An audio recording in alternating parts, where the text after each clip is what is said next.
بسم الله الرحمن الرحيم.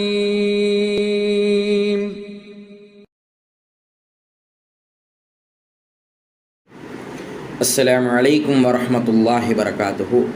الصلاة والسلام على رسوله وآله وصحبه أجمعين. أما بعد. கண்ணியமான அல்லாஹ்வின் நல்லடியார்களே, அல்லாஹுடைய சாந்தியும் சமாதானமும் ரசூலுல்லாஹி ஸல்லல்லாஹு அலைஹி வஸல்லம் அவர்களின் மீதும் அவர்களை பின்பற்றி வாழ்ந்த சத்திய சஹாபாக்கள், தாபியீன்கள், தபா தாபியீன்கள், நாதாக்கள், சுஹதாக்கள், குறிப்பாக உங்கள் மீதும் என் மீதும் நின்று நிலவட்டுமாக என்று பிரார்த்தனை செய்தவனாக ஆரம்பம் செய்கின்றேன். கண்ணியமான அல்லாஹ்வின் நல்லடியார்களே, ரசூல் ஸல்லல்லாஹு அலைஹி வஸல்லம் அவர்களின் முகம் சிவந்த தருணங்கள் என்கின்ற தொடரின் வாயிலாக நாம் பார்த்து கொண்டிருக்கின்றோம். இன்றைக்கு இன்ஷா அல்லாஹ் பெண்களை கை நீட்டி அடிக்கும் செய்தியை அறிந்த பொழுது ரசூல் ஸல்லல்லாஹு அலைஹி வஸல்லம் அவர்களுடைய முகம் சிவந்தது என்கின்ற தலைப்பின் வாயிலாக பார்க்க இருக்கின்றோம். கண்ணியமான அல்லாஹ்வின் நல்லடியார்களே, இர்ஃபால் பின் சரியா அஸ்ஸுலைமி ரலியல்லாஹு அன்ஹு அவர்கள் அறிவிக்கின்றார்கள், அல்லாஹ்வின் தூதர் ஸல்லல்லாஹு அலைஹி வஸல்லம் அவர்களுடன் நாங்கள் கைபருக்கு சென்றோம். நபிகளாருடன் அவர்களுடைய தோழர்களும் சிலர் இருந்தனர். அன்றைய கைபரில் உரிமையாளர் ஒரு யூதர், கம்பீரமான ஒரு தோற்றத்தை உடைய ஒரு யூதர் இருந்தார்.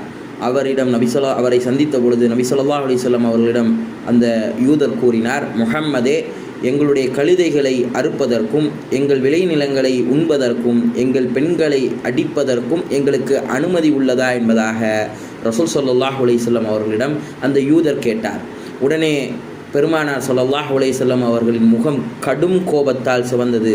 அருகில் இருந்த அப்துர்ரஹ்மான் இப்னு அவுஃப் ரலியல்லாஹு அன்ஹு அவர்களிடம் கூறினார்கள், இப்னு அவுஃபே, உடனடியாக உமது குதிரையில் ஏறி சென்று மக்களை தொழுகைக்காக அழையுங்கள். இறை நம்பிக்கையாளனுக்கு மட்டுமே சொர்க்கம் சொந்தம் என்பதாக ரசூல் ஸல்லல்லாஹு அலைஹி வஸல்லம் அவர்கள் கூறினார்கள். உடனடியாக அப்துர்ரஹ்மான் இப்னு அவுஃப் ரலியல்லாஹு அன்ஹு அவர்கள் மக்களை அழைத்து உரக்க குரலில் அழைத்து தொழுகைக்காக அழைத்தார்கள். அனைவரும் தொழுகைக்காக கூடினார்கள். நபி ஸல்லல்லாஹு அலைஹி வஸல்லம் அவர்கள் தொழுக வைத்தார்கள். தொழுகை முடிந்ததும் மக்களிடம் இவ்வாறாக ரசூல் ஸல்லல்லாஹு அலைஹி வஸல்லம் அவர்கள் உரையாற்ற ஆரம்பித்தார்கள். குர்ஆனில் கூறப்பட்டவை தவிர வேறெதுவும் அல்லாஹ் தடை செய்யவில்லை என்று நீங்கள் எண்ணிக்கொண்டீர்களா? நான் உங்களுக்கு பல விவகாரங்களை உபதேசித்துள்ளேன், உத்தரவுகளை பிறப்பித்திருக்கின்றேன், தடைகள் செய்துள்ளேன். அவை அனைத்தும் அல் குர்ஆனை போன்றதே ஆகும். வேதம் வழங்கப்பட்டவர்களுடைய வீடுகளுக்கு அவர்களுடைய அனுமதியின்றி நுழைவது குறித்தும் அவர்களுடைய பெண்களை அடிப்பது குறித்தும் அவர்களுடைய விளைநிலங்களை அனுமதியின்றி உண்பது குறித்தும் உங்களை நான் எச்சரிக்கின்றேன் என்பதாக அன்னலார் ஸல்லல்லாஹு அலைஹி வஸல்லம் அவர்கள் கூறினார்கள். கண்ணியமான அல்லாஹ்வின் நல்லடியார்களே, இதிலிருந்து 3 விஷயத்தை நாம் தெரிந்து கொள்ளலாம். இந்த இந்த ஹதீஸின் மூலியமாக 3 விஷயங்கள் நமக்கு பாடமாக எடுத்துக்கொள்ளலாம். முதல் விஷயம், அடுத்தவரினுடைய வீட்டில் அனுமதியின்றி நுழைவது. 2வது விஷயம், அடுத்தவரினுடைய விளைநிலங்களை அனுமதியின்றி உண்பது. 3வது விஷயம், பெண்களை கை நீட்டி அடிப்பது. கண்ணியமான அல்லாஹ்வின் நல்லடியார்களே, இந்த பெண்களை கை நீட்டி அடிப்பது என்பது இன்றைய சமூகத்தில் மிக முக்கியமான ஒரு விஷயமாக இருக்கின்றது. பெண்களையும் மனைவிமார்களையும் கை நீட்டி அடிப்பது இன்றைய முஸ்லீம் குடும்பங்களில் சர்வ சாதாரணமாக நடைபெற்று கொண்டிருக்கின்றது. ரசூல் ஸல்லல்லாஹு அலைஹி வஸல்லம் அந்த செய்தியை கேட்க பொழுது அவர்களுடைய முகம் சிவந்தது என்பதாக ஹதீஸ்களிலே பதிவு செய்யப்படுகின்றது. ஆனால் அவர்களை பின்பற்றக்கூடிய இந்த சமுதாயம் இன்றைக்கு எந்த நிலையில் இருந்து கொண்டிருக்கின்றது?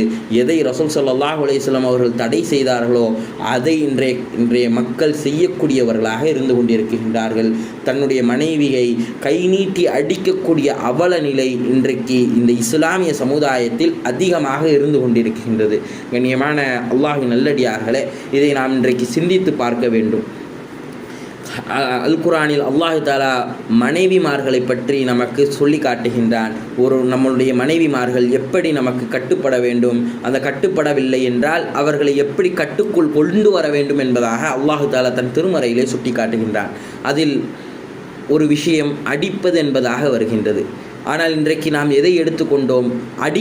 அடிப்பதை மாத்திரமே எடுத்துக்கொண்டு அதற்கு முன்னதாக இருக்கக்கூடிய அனைத்து விஷயங்களையும் விட்டுவிட்டோம். கண்ணியமான அல்லாஹ்வின் நல்லடியார்களே, அடிப்பதென்றால் அப்படி என்றால் இன்றைக்கு ரசூல் ஸல்லல்லாஹு அலைஹி வஸல்லம் அவர்களுடைய ஹதீஸ்களிலே அடிப்பதை அவர்கள் கோபமாக இருந்தார்கள், அவர்களுடைய முகம் சிவந்தது, அந்த விஷயத்தை வெறுத்தார்கள் என்பதாக வருகின்றது. குர்ஆனோ அடிக்க சொல்கின்றது என்பதாக முரணடைகின்றது என்பதாக நாம் பார்க்கக்கூடாது. அல்லாஹ் தஆலா நமக்கு எப்படி அந்த மனைவியிடம் நடந்து கொள்ள வேண்டும் என்பதாக நமக்கு உபதேசம் செய்கின்றான்.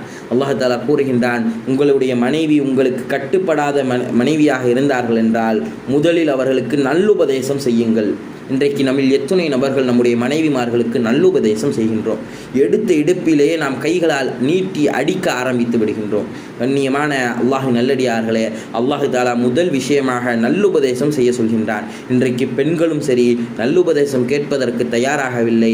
ஆனால் இன்றைக்கு இருக்கக்கூடிய கணவன்மார்களும் சரி எந்த ஒரு நல்லுபதேசங்களையும் செய்வதும் இல்லை.